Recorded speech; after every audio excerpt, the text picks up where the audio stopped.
Omar Barghouti, who's still actually with us, just to give him an opportunity to just join this conversation on this panel. I wanted to ask him to just quickly share with us what the current iteration of the BDS movement is, where are people needed in this particular moment for those who want to be a part of it or support in this moment. So if there's a particular campaign that the BDS movement is kind of focusing on right now, or areas where you think people can jump in, Omar, we would love to hear what it is. Thanks, Linda, and thanks for the wonderful panel. I'm really honored to be with you, although in cyberspace. I think there's several campaigns that one can point to. At the policy level, the most important is cutting US military aid to Israel. Now that we have Bernie Sanders and many presidential candidates in the Democratic Party calling for leveraging aid to Israel, conditioning it on respect for Palestinian rights, I think we have passed a very important threshold, and we should push further. But as I said in my talk, it has to be part of an overall change of direction in the US from ongoing, very aggressive bullying, imperialism, hegemony around the world, neoliberalism, and 1% policies, to investment in health, education, and social services, climate protection, and so on. As part of that, it's important to cut military aid to Israel because it's using it to abuse us. Our oppression has made in the USA written all over it.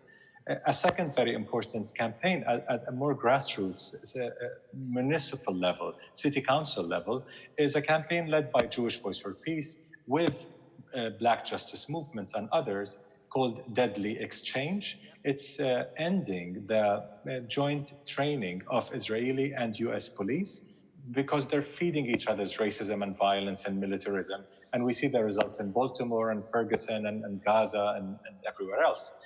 So that's a very important campaign. Finally, churches and some unions and some student governments are calling for divestment from specific companies involved, deeply complicit in Israel's violations of Palestinian rights, be it Caterpillar, HP, Motorola Solutions, and others. Those are very important to continue because we think that companies are listening. Some of them are already selling their business in Israel, especially their illegal business, and pulling out. So we're making it. Just to give one example, and I'll end with that, we had a 7-year campaign against Veolia, a French giant corporation.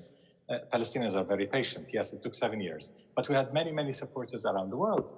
And after those 7 years, Veolia lost more than $20 billion, with a B, $billion worth of contracts and tenders. And finally, they pulled out completely from Israel. So we can do it.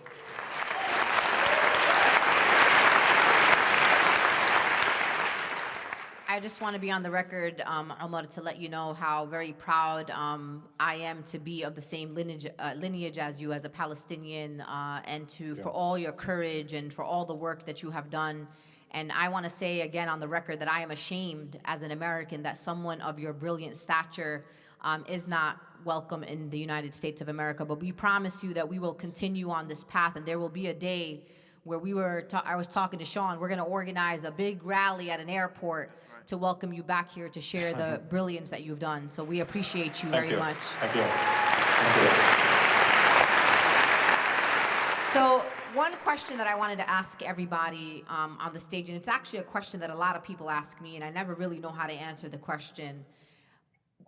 There's a lot of people who will say, I agree with everything that everybody's saying. That's something that I really believe. I believe in my heart. You're logical, you make sense, and I believe this. But where do you get the courage to say these things and to stand in the convictions that you have? What was that moment for you, particularly on the issue of Palestine, where you just said one day, look, I'm going out here, I'm just gonna see what happens? Like, what was that? What was the thing or that moment for you? Weigh in on that. I wish this wasn't the case for me, but it is. It's just my story. It's as I began developing meaningful friendships with Palestinian people, both here in the United States and around the world, it educated me. It tied me in an emotional way to the pain and oppression that was experienced there. And I think some of what happens is that we often operate in such bubbles and isolation. And I've told this story many times. For, I would say, the first 30 years of my life, my world was very black and white. I grew up in rural Kentucky. Then I went to college at Morehouse College, which was an all-black school for young men. Then I lived for the next 10 years in Atlanta in a community that talked very little about civil rights and human rights outside of Atlanta. And it wasn't until I started developing just deep, meaningful relationships with indigenous people that I started being educated about the problems experienced by indigenous people in this country. When I started developing, deep, like, I see you as one of the most important people in my life. I see several of my best friends are from Palestine.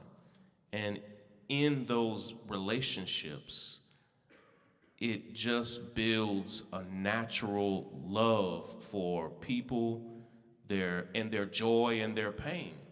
And it's part of why I try to encourage people the best they can to get outside of your racial bubble, your generational bubble, your ethnic or religious bubble. And in doing that, the people outside of my bubble have done way more for me. I have been enriched and grown as a result way more than I've been able to reciprocate that. And so, I wish that it didn't take me being in those relationships to understand, but it's what did it for me. So for me, I told you earlier, even in Hebrew school, I had these questions that my rabbi refused to indulge, and I was sort of, always questioning this idea that a Jewish kid from Nashville, or a Jewish kid in Des Moines, or a Jewish kid in Seattle somehow had this birthright to a land that my people hadn't been on for thousands of years potentially, if at all, as opposed to those who had been there unbroken over a period of generations. It seemed preposterous to me. And so I always had these sort of questions that, again, we couldn't really engage. Now, having said that, though, because we who were Jewish are taught not to publicly say these things, a lot of this remained private for me. I became an activist in college, but really wasn't talking about this issue. And I came of age in the 80s, and like a lot of people, was involved in the anti-apartheid movement vis-a-vis South Africa. And the moment that clicked for me that I knew I had to say something more publicly about this was being in that movement. And one day, I went to Tulane in New Orleans, and one day, oh, thank you. Awesome. There's always that one guy. Was it New Orleans or Tulane? I think it was probably New Orleans that got the hooray there. So one day we were camped out, and we had built shanties, which was the thing we did in those days, in front of the administration building to sort of replicate the housing conditions that Black South Africans were forced to live in under white minority rule. And we were in the middle of a hunger strike, like third day of the hunger strike. And I remember the rabbi at Hillel, who fashioned himself very progressive on all things except this, shocking, I know, came to me and he took me aside and he said, "I just want to thank you." And I was like, "Well, what for?" He had always been supportive of the divestment movement, to his credit, and vis-a-vis South Africa, I should specify. And he said, "I want to thank you." And I said, "Why?" He said, "Well, because I just really appreciate how during all of this movement, we've been at it for a couple of years, and trying to get Tulane to divest from companies that were propping up white minority rule." He said, "In all this time, you haven't really, gotten into all of that mess about Israel's support for South Africa." And I was like, "Well, Rabbi, it's just sort of not pertinent to this particular iteration of the movement. We're talking about Tulane. It's not that I hadn't noticed, and it's not that I'm okay with it." And he's like, "Well, I just really appreciate that you haven't brought it up, because, that just muddies the waters and da-da-da-da-da." And I remember going home for winter break and reading something.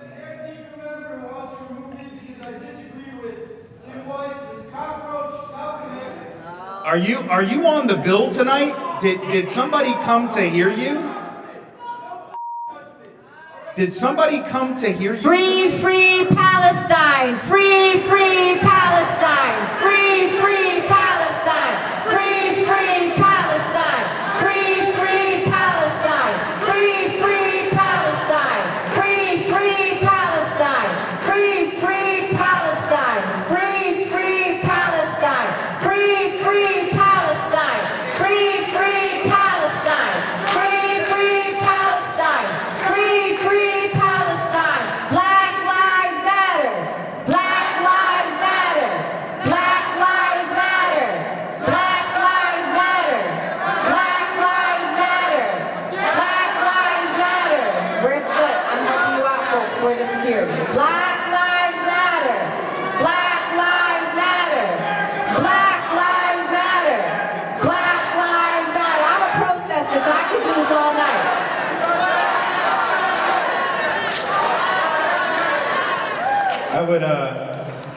I would respectfully submit that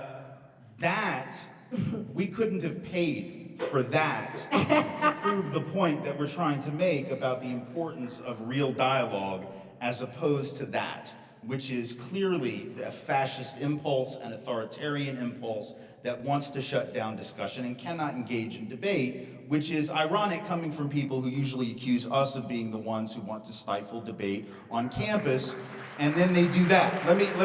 So back to the story real quick. The rabbi says, I'm glad you don't bring that up. And I realized in that moment that he was asking for my silence, and he was asking for my collaboration with that silence. Okay, it's fine to talk about South African apartheid, but don't bring up our role, Tim, as Jews. And he would say things like, because all the Arab states support South Africa too. That to me never made sense as an excuse, because I remembered as a child, and many of you may have this experience, playing baseball outside with a friend and breaking a window. And as I recall, when my mom got mad at me and I got in trouble, the excuse that Billy broke the window too was not accepted by my mother. As I recall, my mother said something about Billy and a bridge, and whether or not, if I threw myself off of it in the manner of a damn fool, if he did that, would I follow him? And so the rabbi was asking for my silence, and at that moment I realized I couldn't offer it.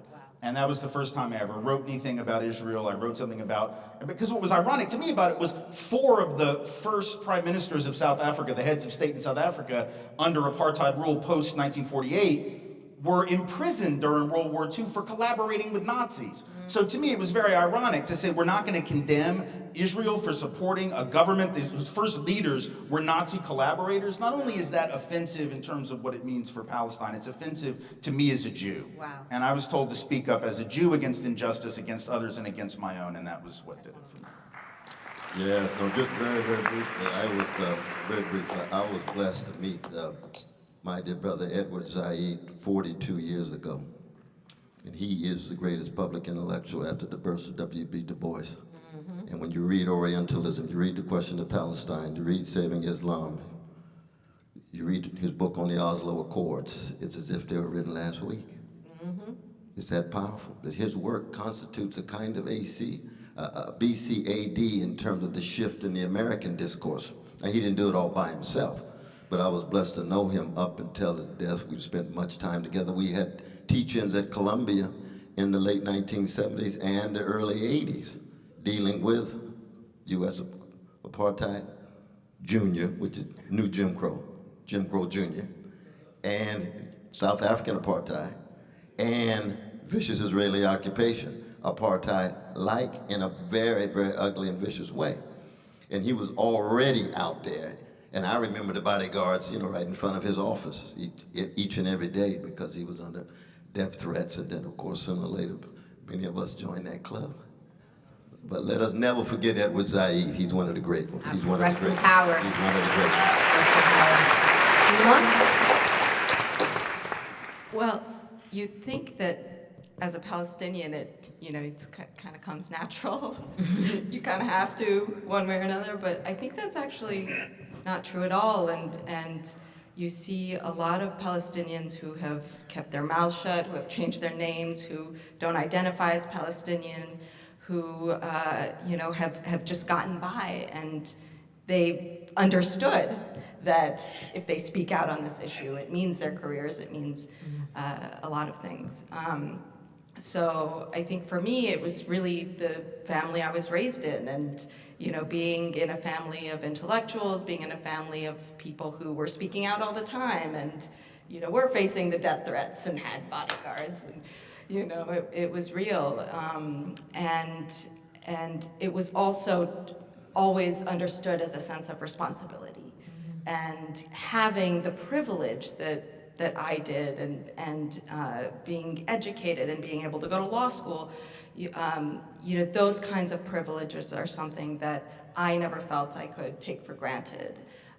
So it was also for me the kind of educational path that I took, and the people that I was around.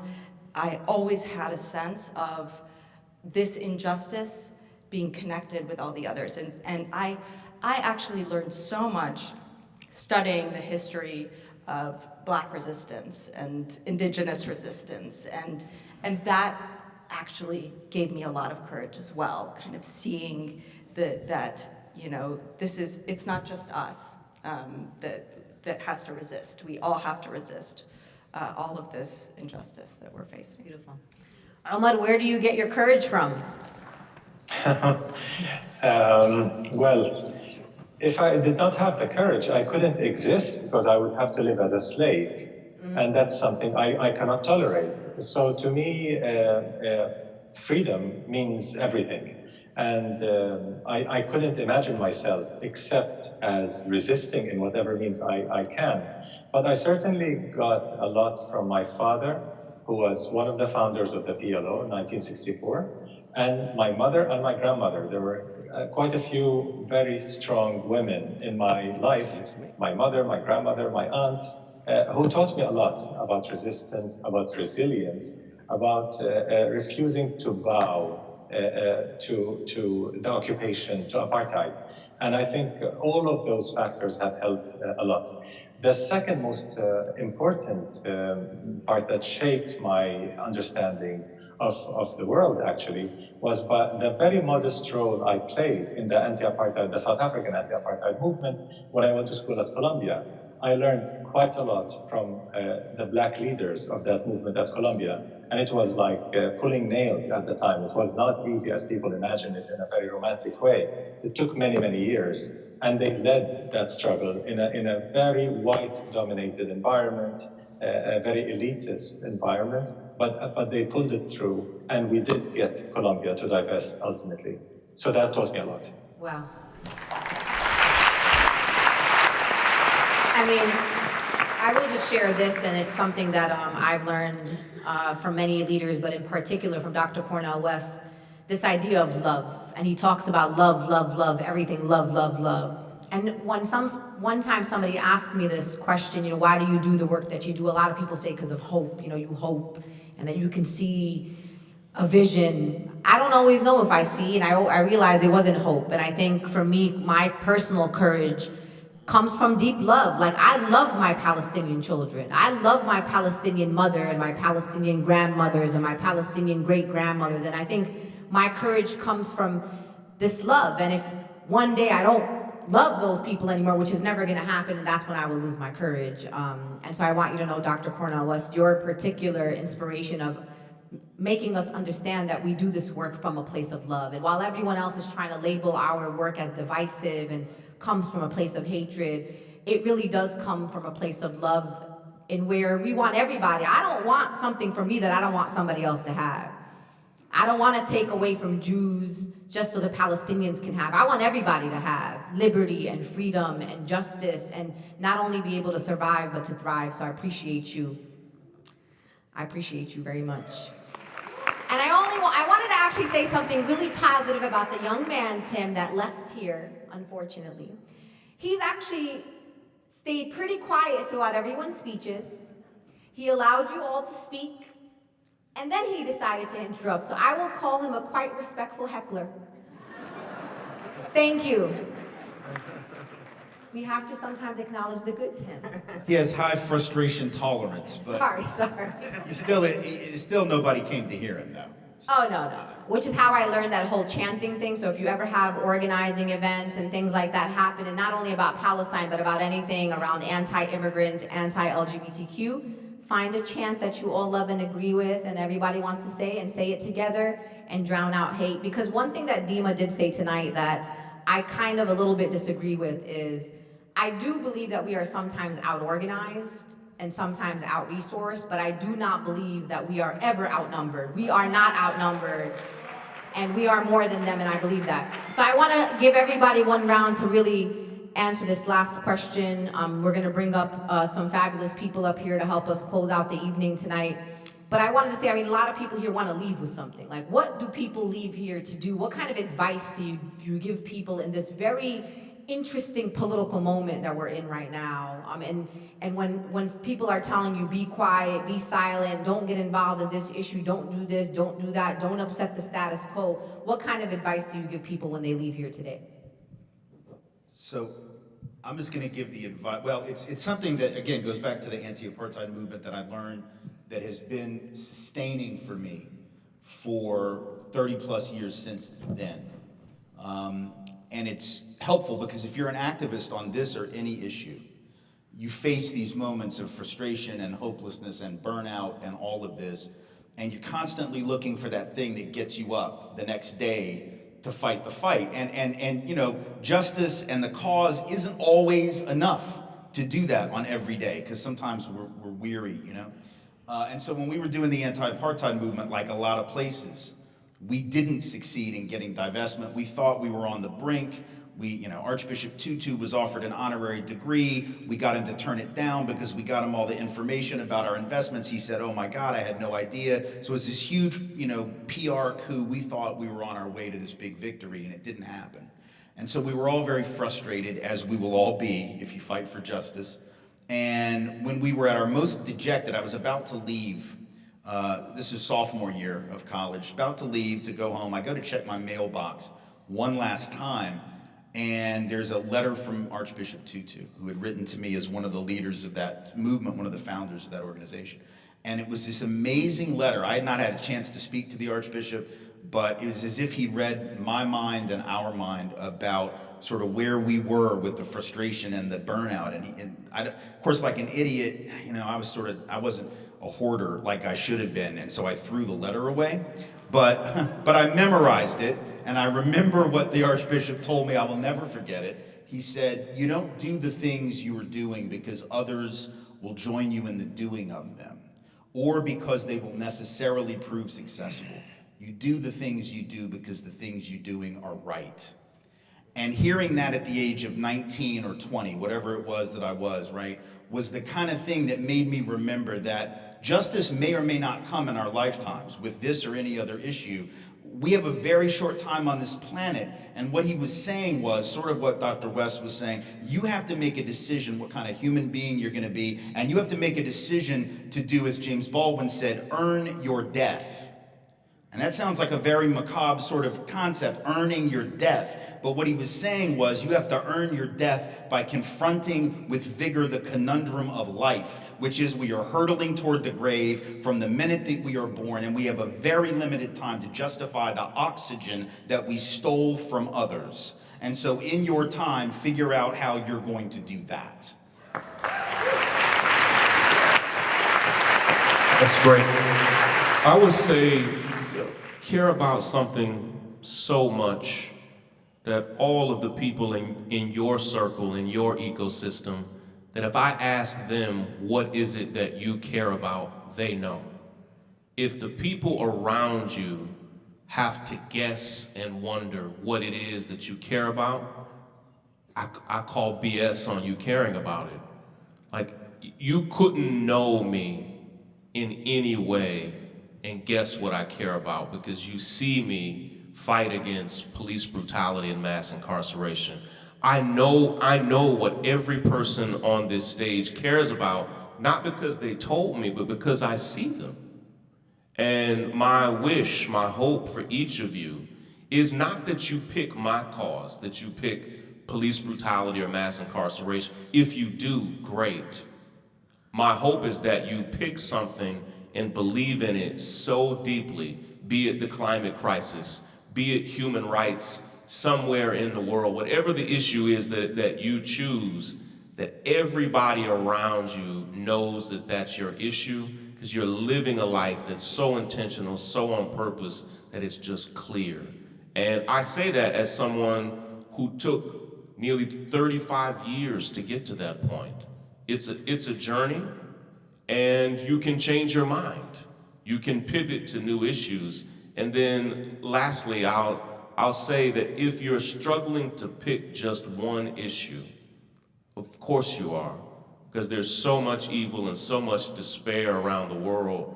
How I try to flesh that out is, while I've picked my one issue, is I also try to support and amplify and encourage and high-five and donate other people who've picked issues that are very different than mine. The truth is, you can only effectively fight but so many battles, but you can always support and amplify others who have made a decision that's different than yours, but they're in the fight as well.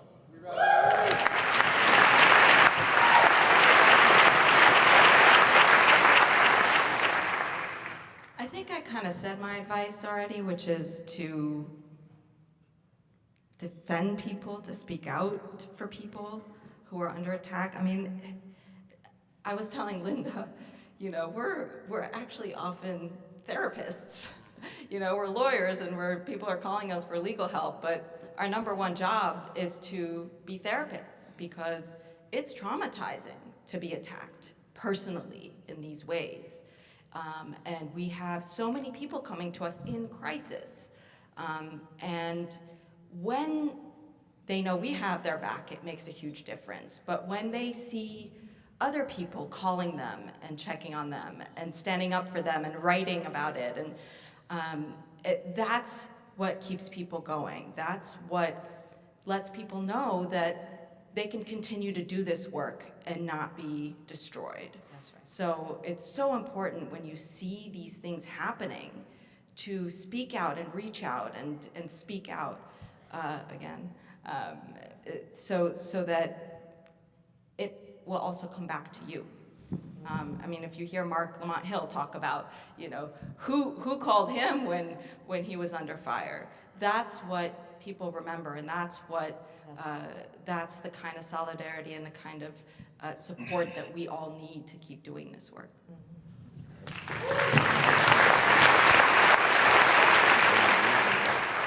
We love our dear brother Mark. I tell you, he's a courageous brother, very much so. No, for me, very briefly, though, it has to do with the, how do you hold on to honesty in the face of deception, and courage in the face of repression, decency in the face of insult, and then with the voice of the integrity in the face of oppression. And you're going to fail. I mean, Beckett says, try again, fail better. That's the story of our lives. No messianic role for anybody. The question is leaving the world a little better. Our Jewish brothers and sisters talk about it in terms of tikkun olam, to amend the world. I'm a revolutionary Christian, so I heard in Vacation Bible School as, if the kingdom of God is within you, then everywhere you go, you ought to leave a little heaven behind.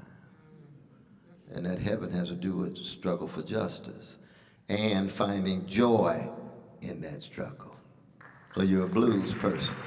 All the catastrophe coming at you, and you're soulful, which is the sharing of a soothing sweetness against the backdrop of the grim catastrophe, but with a smile and style, with others, throwing down and being willing to go down fighting and pass it on to the younger generation.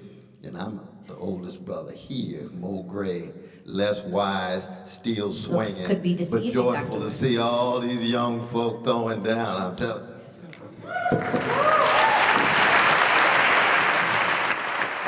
I'm about to turn 40, but I feel about 85. Let me tell you. I said this, I shared this quote at the last time when I was here at UMass-Amherst, and I literally carried it around with me in my notebook, and I just wanted to share it with everyone here because it really like speaks to the moment. It's by abolitionist Harriet Beecher Stowe, and she says, when you get into a tight place and everything goes against you till it seems as though you could not hang on a minute longer, never give up then, for that is just the place and time that the tide will turn. And the tide, sisters and brothers, is turning.